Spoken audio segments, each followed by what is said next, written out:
جو شخص بھی اس رسول گرامی سیدنا محمد مصطفیٰ صلی اللہ تعالیٰ علیہ وآلہ وسلم، جو شخص بھی میرے اس رسول برگزیدہ صلی اللہ علیہ وآلہ وسلم کی اطاعت کرتا ہے، فقد اطاع اللہ، پس اس نے اللہ کی اطاعت کی۔ جو شخص بھی رسول اکرم صلی اللہ علیہ وسلم کی اطاعت کرے اس نے اللہ کی اطاعت کی۔ ومن تولا، اور اے حبیب مکرم صلی اللہ علیہ وسلم، جو آپ کی اطاعت سے روگرداں ہو جائے، منہ پھیر لے، فما ارسلناک علیہ مفیزا، پھر وہ اپنا ہی خسارہ اور نقصان کرے گا، خود کو دوزخ کا ایندھن بنائے گا، خود راہ ہدایت سے بھٹک کر گمراہی اور کفر کی طرف جائے گا، اور جو حشر ہوگا وہ خود ذمہ دار ہوگا۔ اب اس کی ذمہ داری پھر اس کے بعد آپ پر نہیں ہے، اور نہیں آپ کو ہم نے اس کا اس طرح کا محافظ بنایا ہے کہ پکڑ کر اسے اپنی اطاعت پر مجبور کریں۔ آپ نے اپنا حکم سنا دیا، اللہ کا پیغام پہنچا دیا، اب جو آپ کی اطاعت میں آ جائیں گے اور قیامت تک آپ کے مطیع رہیں گے، آپ کی سنت کو واجب العمل سمجھیں گے، آپ کی سنت کی حجیت اور آپ کے حکم کی حجیت پر ایمان رکھیں گے اور عملاً اس سے اپنے اوپر لازم ٹھہرائیں گے، وہ دنیا اور آخرت میں فلاح پائیں گے۔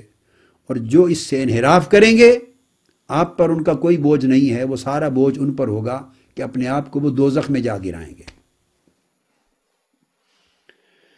تو یہاں ارشاد فرمایا، دو باتیں قابل توجہ ہیں۔ ایک تو یہ کہ یہ آیت کریمہ حضور صلی اللہ علیہ وآلہ وسلم کی پھر اطاعت کو نہ صرف دو باتیں کر رہی ہے، نہ صرف اطاعت کو واجب اور فرض کر رہی ہے، بلکہ اطاعت محمدی صلی اللہ علیہ وآلہ وسلم کو عین اطاعت الہی قرار دے رہی ہے۔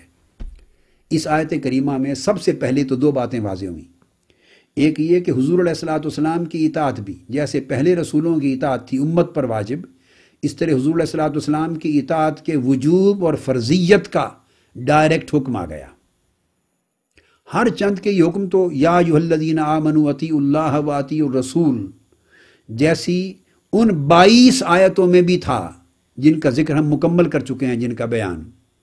اب تو ان آیتوں کو لے رہے ہیں جن میں صرف اطاعت رسول کا ذکر ہے، اور اطاعت الہی از خود معنن اور حکمن اس کے اندر شامل تصور کی جائے گی۔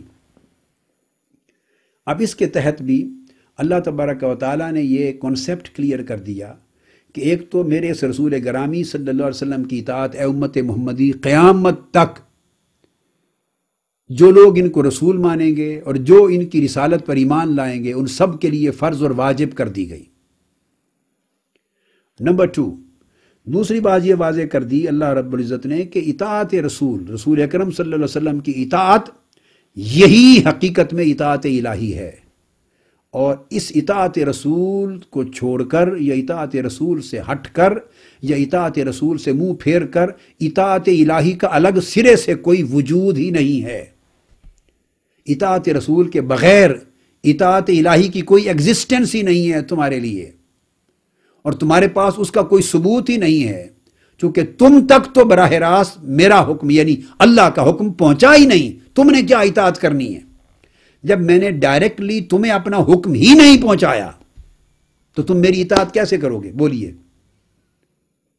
جب میں نے اپنا کوئی امر و نہیں، جس کو آپ قرآن کہتے ہیں، سرے سے پورا قرآن الحم سے والناس تک، وہ بھی تمہیں ڈائریکٹلی نہیں پہنچایا، اس لیے مقدم کیا من یطع الرسول، جو میرے اس رسول گرامی کی بات مانے گا اسی نے میری بات مانی ہے۔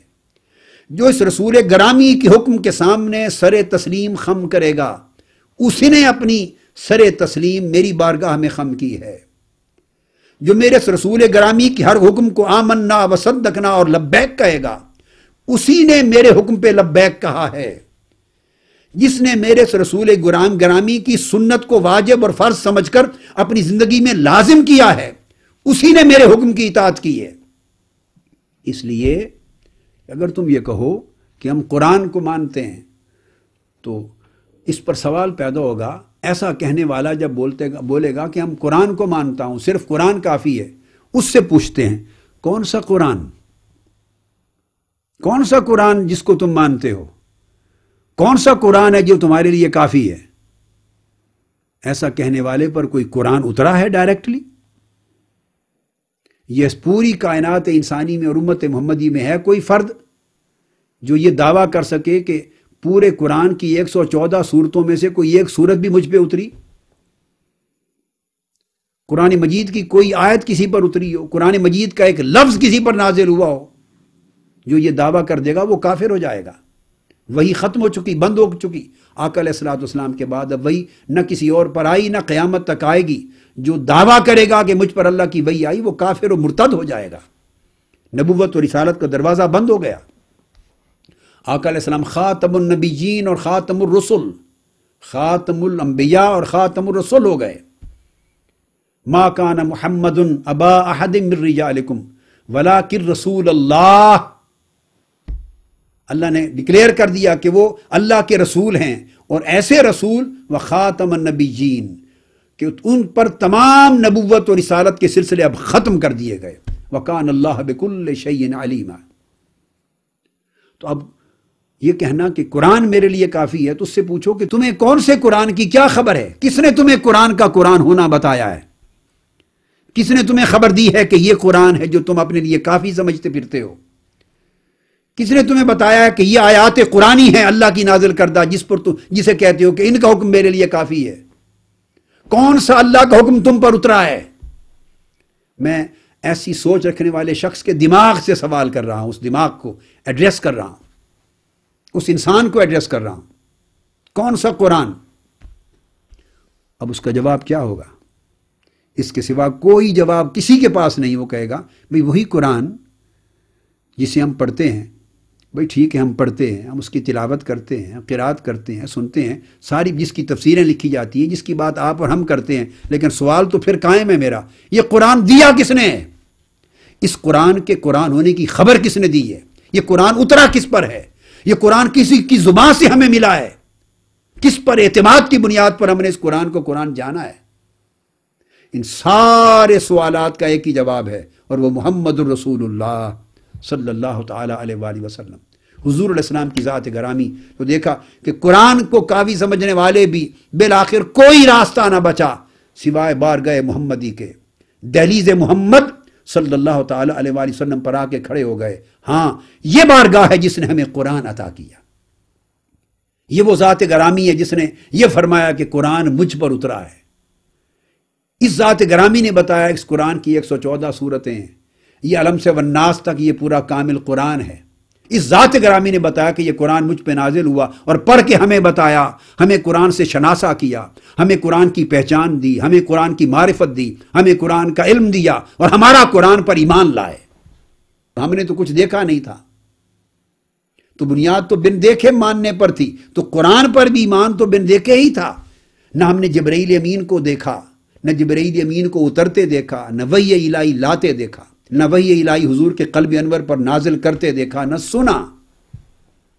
جو کچھ آقا علیہ السلام نے فرما دیا، ہم نے آنکھیں بند کر کے بن دیکھے، بن سوچے، بن سمجھے مان لیا کہ یہ حق ہے، یہی قرآن ہے، یہی کلام الہی ہے، یہی نزول وحی ہے۔ تو جب سارے قرآن کا مدار بھی حدیث رسول پر ہے، حدیث کہتے ہیں بات کو، حدیث کا معنی ہے بات، حدیث رسول پر ہے، قول رسول پر ہے۔ حضور نے بات کی، حضور نے قول ارشاد فرمایا اور کہا کہ یہ قرآن ہے۔ جب سارے قرآن کے قرآن ہونے کا انحصار بھی قول رسول پر ہے، حدیث رسول پر ہے، ہم اسی حدیث رسول کی حجیت کا انکار کرتے۔ جب اس حدیث رسول کی حجیت کا انکار کر دیا تو اب خود سوچئے کہ اس قرآن کے قرآن ہونے پر اعتماد کیا رہا، اس کا ایمان کیا رہا۔ گویا یہ ایک بہت بڑا دجل اور فریب اور فتنہ ہے یہ کہنا اور یہ سوچنا کہ قرآن صرف کافی ہے اور آج سنت اور حدیث حضور کی کافی نہیں رہی، معاذ اللہ۔ پھر باقی باتیں کہ وہ بعد میں مدون ہوئی، مرتب بعد میں ہوئی، لکھی بعد میں گئی، یہ سب ہیلے بہانے ہیں، شیطانی چالیں ہیں، لوگوں کو بہکانے اور گمراہ کرنے کے، اور لا علمی کے اور بے خبری کے اور جہالت کے افسانے ہیں۔